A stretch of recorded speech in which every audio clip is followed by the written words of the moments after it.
하루 중에 제가 가장 많이 하는 시술 중 세 가지 중에 하나가 바로 PTT를 이용한 여드름 치료인 것 같습니다. 제가 PTT에 관련해서 블로그도 많이 쓰고 유튜브 지금도 하고 있지만 많이 하다 보니까 전국에서 많은 분들이 저한테 PTT를 받기 위해서 오시는데요.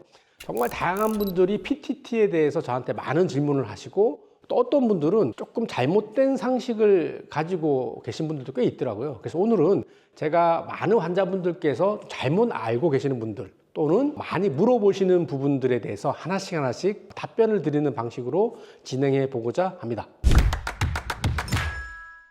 자, PTT 간단하게 설명드리겠습니다. PTT는 옆에 그림에서 보시는 것처럼 과도하게 커져 있는 피지선에 PTT 입자를 초음파를 이용해서 침투시키고 거기에 강력한 롱펄스 레이저를 조사하게 되고 그 롱펄스 레이저와 입자가 만나게 되면 입자가 확 뜨거워지게 되죠. 그래서 그 뜨거워진 열을 이용해서 과도하게 커져 있는 피지선 크기를 줄이고 통로를 깨끗하게 하는 방식으로 여드름을 치료하는 것입니다.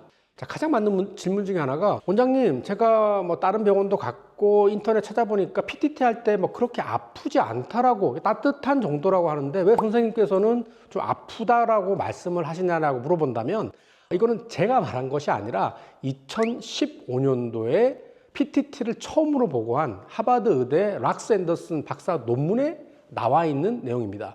우리가 특정한 크기의 피지선을 선택적으로 파괴하기 위해서는 즉 정상적인 피지선은 보호하고 비정상적으로 커져 있는 피지선을 파괴하기 위해서는 일반적으로 30m초 정도의 레이저를 조사하게 되는데 이렇게 쏘면 에너지 강도에 따라 달라지겠지만 순간적으로 레이저에 의해서 온도가 85도까지 올라가게 됩니다.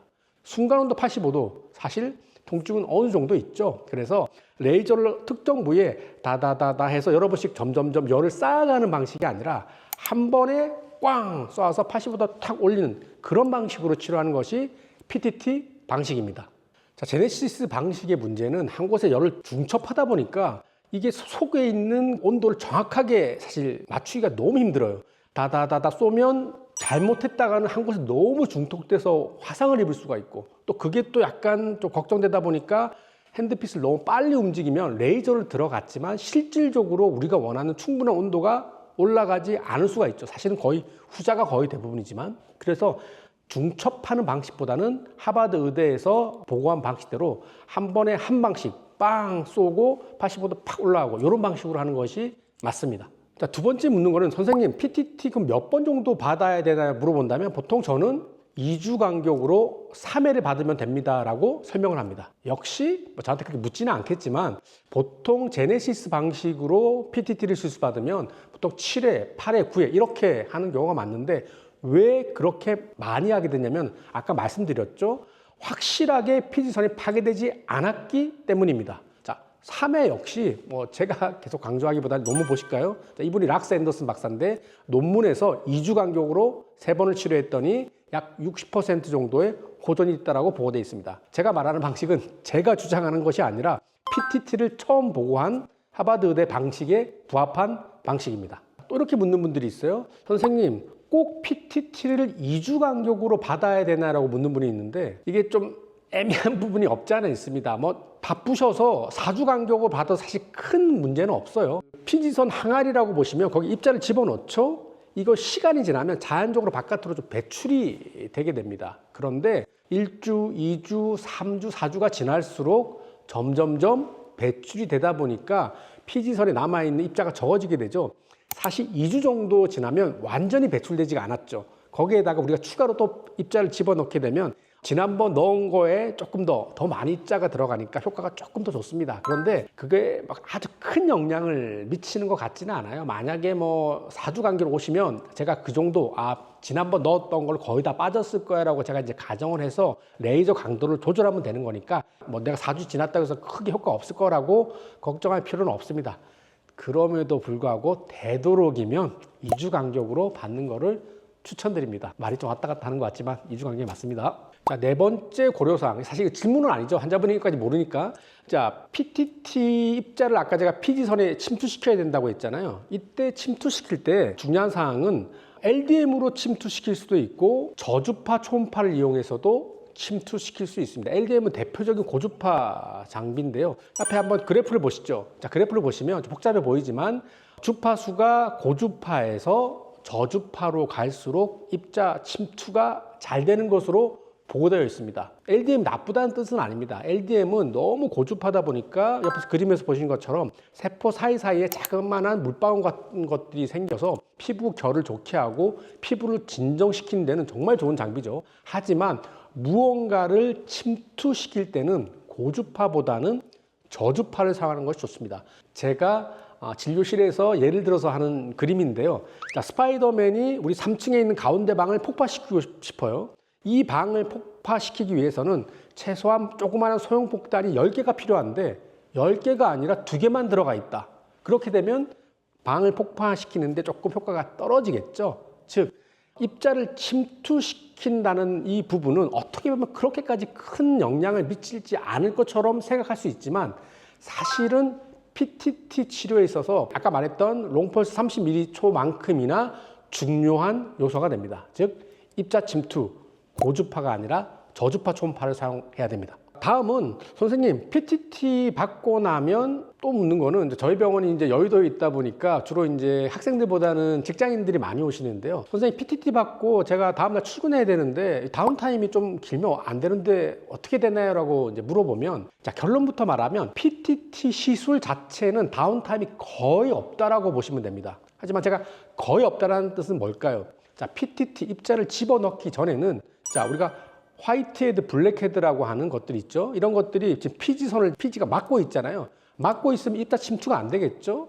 그러니까 PTT 시술하기 전에는 다 이런 압출을 통해서 구멍을 뚫어줘서 통로를 확보해야 되고 눈에 보이지는 않지만 마이크로 코메돈, 작은 면포들도 역시 우리가 스케일링을 통해서 뚫어줘야 됩니다. PTT 레이저 시술 자체는 다운타임이 거의 없다라고 보는 게 맞지만 시술을 하기 전에 압출을 하고 스케일링을 하는 정도의 다운타임은 있습니다.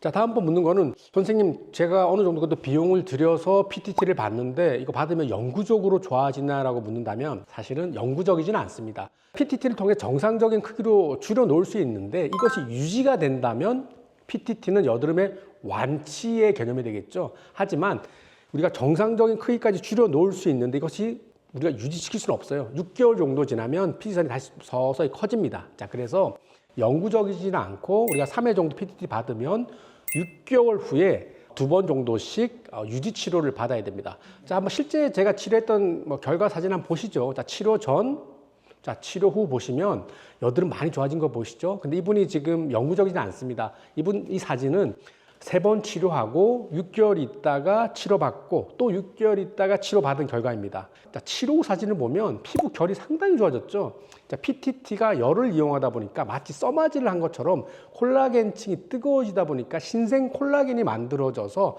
피부가 되게 건강해지고 결이 좋아지는 특징이 있습니다.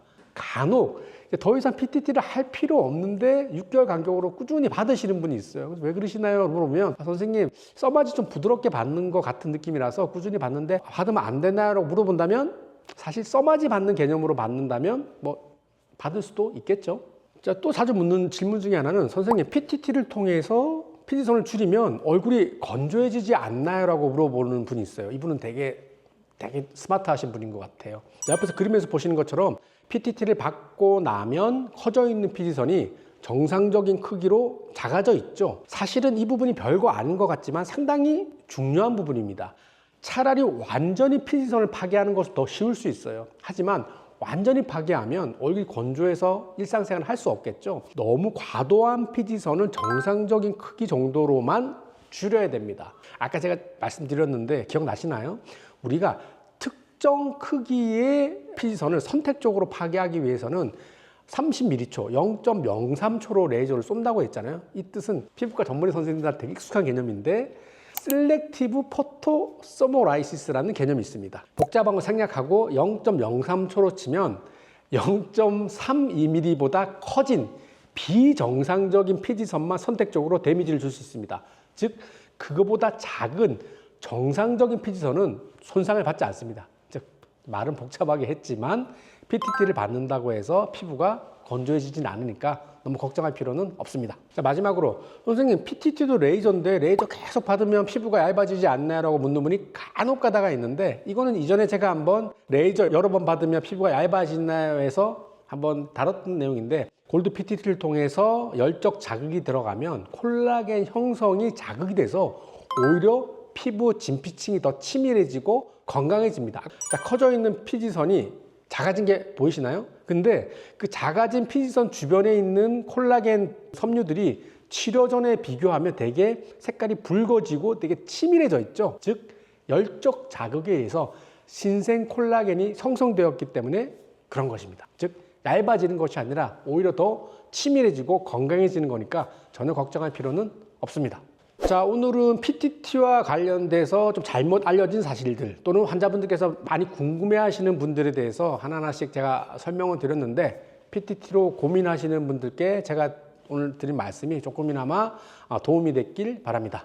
이상 여러분의 피부과 전문의 닥터 펠프스 유동기 원장이었습니다. 감사합니다.